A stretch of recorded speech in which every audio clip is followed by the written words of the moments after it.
Hello and welcome back to Sunday School. Quick reminder, we revisit Bible stories to uncover what we missed as kids. We bridge time, culture, and language to unearth meaning the authors intended for their original audience. Then we explore how these timeless lessons can be applied to help us today.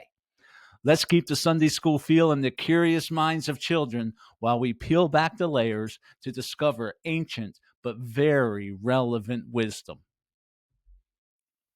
We are in Exodus, about to find our way out of Egypt, picking up at chapter 11 and assuming you've read the story. Oh, and please watch the review of the first 10 chapters. Doing so will help you relate with the key visuals on our electronic felt board. They start to take on meaning. Now, if you thought the previous signs and wonders were intense, the stakes now rise in unimaginable ways. Egypt is in darkness and ruins. Goshen, by contrast, remains untouched. Well, except for the continued oppression and slavery, of course, but relatively speaking, I'd still rather be in Goshen. They have hope. After numerous warnings, unmistakable, calculated messaging, Pharaoh continued to harden his heart against God until God was done trying to convince Pharaoh and began judgment on him in Egypt with locusts and darkness. We're nearing the finale.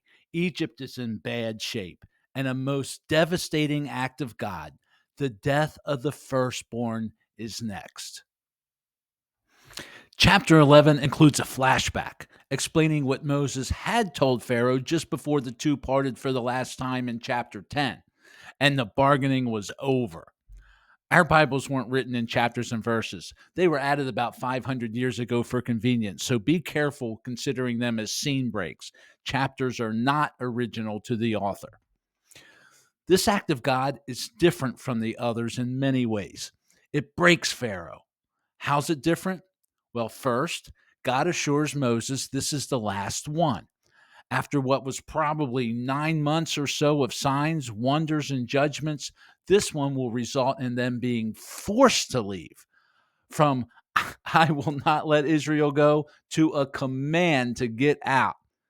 Second, the death of the firstborn is intense. It's irreversible and involves the Israelites with a role to play this time in their own protection.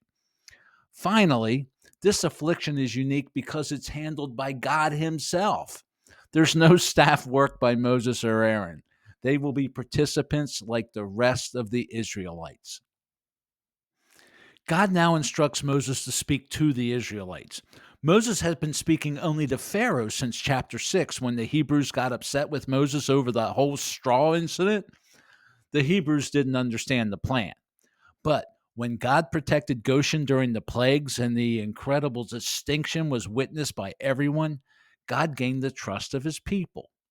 What did God tell them to do? Well, it's unusual. God told them to go get the Egyptians' wealth. Now, why would the Egyptians give over their valuables? First, the Egyptians now hold Moses in high regard. He's the man in direct contact with a God clearly more powerful than theirs, one who, unlike Pharaoh, is actively working on behalf of his people. They saw his finger, then they got his hand. We'll see the exchange of wealth occur in the next chapter. Some commentators view what's happening here as payment for years of unpaid slavery. And while that's valid and could function like that, I think it better thought of as Moses wrote it, plunder. It's what God called it at the burning bush when God told Moses what would happen when they left Egypt. God called this transition of riches plunder. So, back pay or plunder, either way, it's important to realize that God had to wage a progressive war against Egypt, and they are responding like a defeated nation. Egypt didn't decide to let Israel leave. They were defeated and were forced to let them go, force them out. The next step would be empty houses the Israelites could just ransack or loot. So sure, take whatever, just leave. Your leader is pretty great. You must be grand too, but we're just glad it's over. And of course, God is delivering on his centuries old promise to Abraham. After centuries of slavery, his people will return to Canaan wealthy. The once loathsome shepherds leave wealthy, as God said would happen, and we'll see that silver and gold put to use in various ways and revisit that idea later. After Moses tells us what he told his people to get prepared to do, his narration goes back to explaining his last official visit with Pharaoh. Moses told Pharaoh how horrific the coming affliction will be. Moses finally delivers the message and logic he was commissioned to give Pharaoh about a year ago at the burning bush. It's time. Because you won't release my firstborn, yours will die. Given the context and surrounding verses, firstborn males of living parents are probably in view here, like Pharaoh targeted the Hebrew boys. The role of the oldest son was most significant. Infant mortality was quite high, and a surviving son was treasured. They learned their father's craft or profession and took it over. They cared for their elderly parents. And remember, Egyptians were obsessed with rituals around death and dying and would spend years preparing. Nothing like the plug and play funerals we have today. The eldest attended to all of this. And even after the burial, there were offerings to be brought to the tomb for years. Each family's earthly and eternal life were jeopardized. All classes were impacted, none were excluded. Pharaoh and wife would see their eldest son die, the probable next Pharaoh, all the way to the lowest in the land. Grain was essential, bread was a staple, and many hours of grinding the grain every day was required to feed the populace. This menial but essential job fell to the lowest servant class, the slave girl at the hand mill. The elite and the poor will have the same experience. Even the remaining cattle are not excluded, another gesture against Egyptian gods. Now, the tempers of Moses and Pharaoh soared as Moses described a horrific midnight for all of Egypt. The great cry forms a motif and a message to Israel. At the opening of the story, Moses was crying when the princes had compassion on him. We see it used back at the burning bush when God twice said he heard the cries of the Hebrews. Now it's Egypt's turn to cry, and they do. Then later, when God is giving commands to Israel regarding their social responsibilities, he explains to them never to mistreat others lest they cry. Those who cried, Israel, now watch crying and are later commanded never to cause such suffering in others. What about the Israelites up in Goshen? They had been protected through months of disasters. Well, here, there will be a final distinction. Although Egyptians will be wailing louder than ever, all will be quiet in Goshen. No crying. Even the dogs won't hear a sound to bark at. Moses' final words in Pharaoh's court are packed with meaning. We have the same word for leave or to go out repeated 3 times. To go out is the whole point of the story. It's the title of the book, the meaning of Exodus. This compressed emphasis foreshadows the great leaving, the going out to come. Then Moses left hot with anger, which literally could be read with a burning face. Picture it. Moses storms out of Pharaoh's presence, fuming, completely enraged. And can you blame him? After countless carefully crafted warnings, numerous trips to Pharaoh, followed by disasters, the weight of what's about to happen, this time the death of so many Egyptians, it sits heavy on Moses' heart. But let's zoom out and look at the stunning turnaround in Moses' story. What's he telling us? Well, Moses wrote very honestly about what happened during his earlier angry episode in Egypt.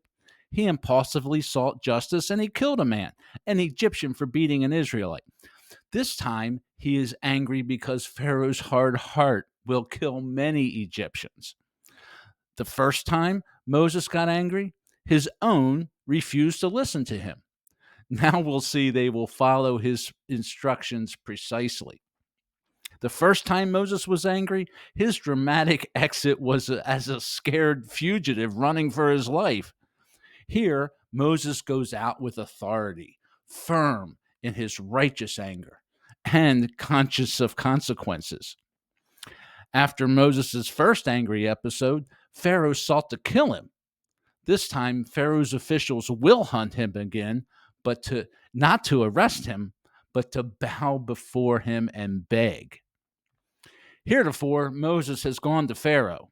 This time, Pharaoh will seek Moses to get him out of Egypt with gifts. We see the massive advantages of transitioning from seeking revenge personally to waiting for divine retribution. Like the great cry, it's no wonder this lesson also gets codified for Israel. Then, Jesus marries the ideas together for us when he tells his disciples how they should think about such matters. Justice for the harmed. So Moses departs Pharaoh's presence in righteous indignation, fully aligned with God's justice. Righteous anger is anger in reaction to directly offending God, like when Jesus flipped the tables of the money changers. Moses has the upper hand, but he's not happy about it. I don't think he went skipping from the palace, happy this is the last one, my last trip to Pharaoh. He's not seeking any revenge, but standing as God's representative. This progression in Moses' story mirrors a broader biblical pattern, one that extends all the way to the Gospels. Let's take a step back first to get there. Moses and Pharaoh actually have more in common than we may think. Both are powerful, each representing their God. Both were capable of murder.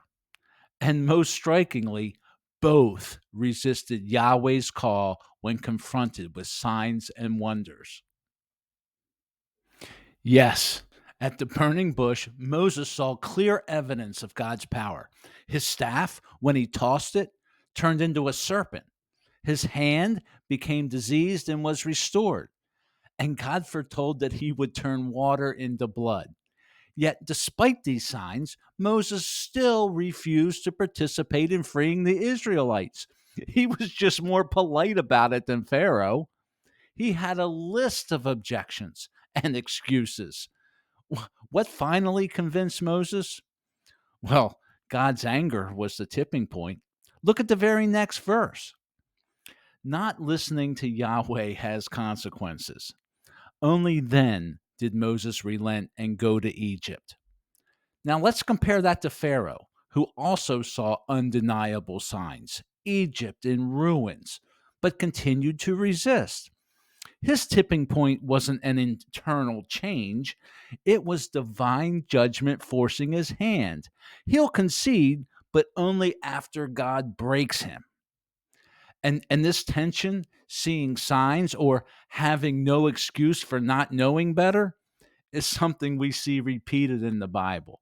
In fact, we see it culminate 1,500 years later in a synagogue.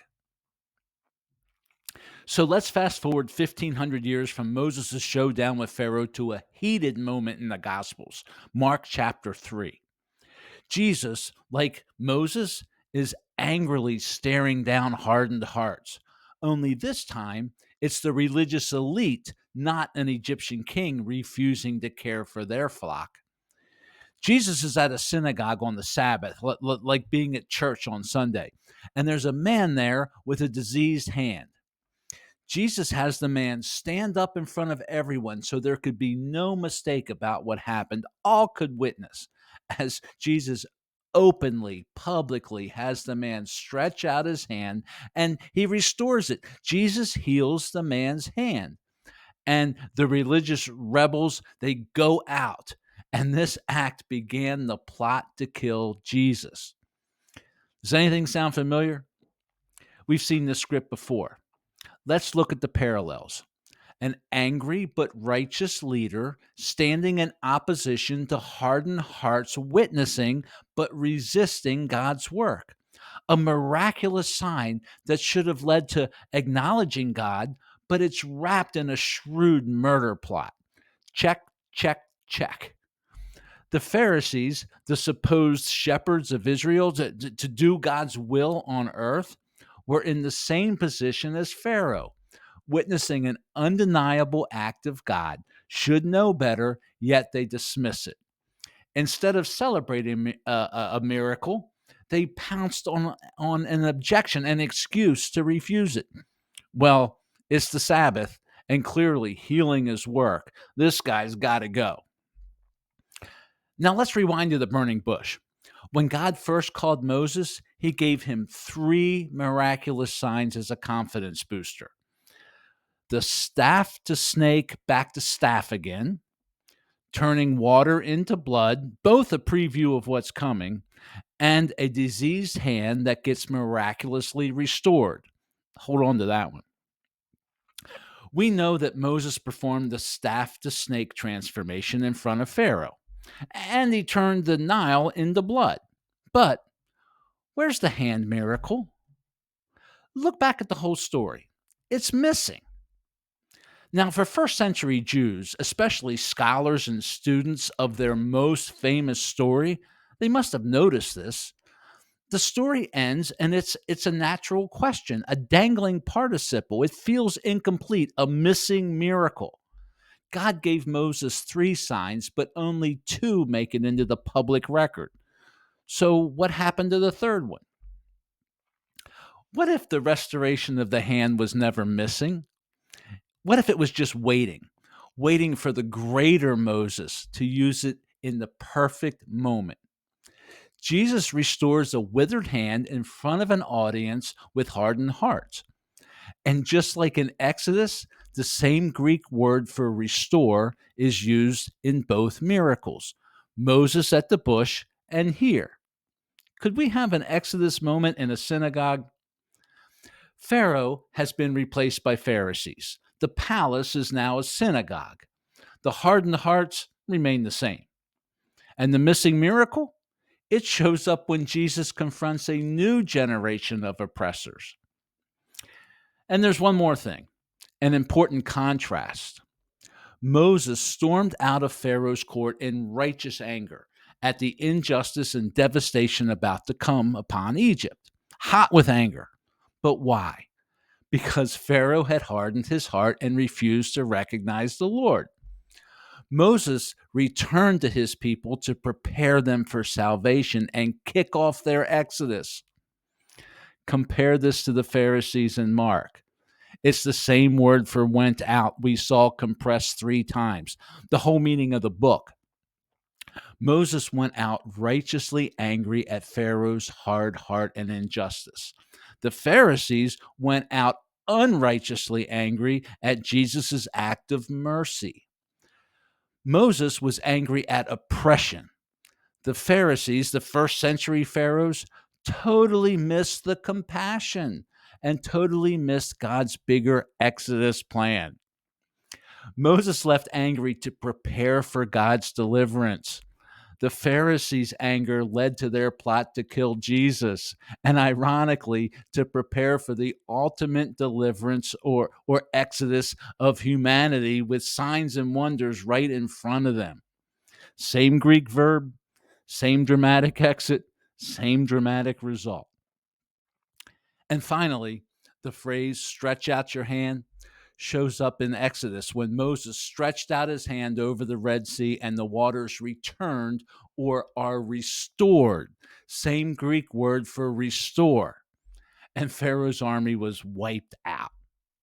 For some, signs like stretching out a hand in faith lead to restoration. For others, they lead to destruction. Enormously different consequences, chaos or order. A huge Exodus theme. God uses both, and it explains a lot about our world. The miracles at the sea and in the synagogue triggered both chaos and order. Yet in both stories, the very chaos led to restored order. And there's a distinction. How one experiences God's work in Egypt in the first century and today depends wholly on the heart. To those with good soil, paying attention, there is discovery of identity and promise. For bad soil, it's offensive, disruptive, and even dangerous. The last two verses of the chapter function as a nice summary of why all this happened. For God to do multiple wonders to become known on our planet. God used Pharaoh's hard heart to make himself known with numerous jaw-dropping displays of his power. And we're in the verdict phase in Exodus, where God has already tried Pharaoh and is now acting on Pharaoh's heart in judgment, allowing him to do what he wants despite knowing better. Importantly, although all of this is happening in Egypt, we'll see that news spreads far and wide. Like up north in Jericho, they'll also learn about the power of Yahweh, and his reputation will travel with Israel when they get there. I encourage everyone to explore biblical resources that allow the Bible to interpret itself and employ grammar and context to uncover meaning. Carmen Imes is on YouTube and she's really good at this stuff. Please go explore. Thank you for watching and God bless.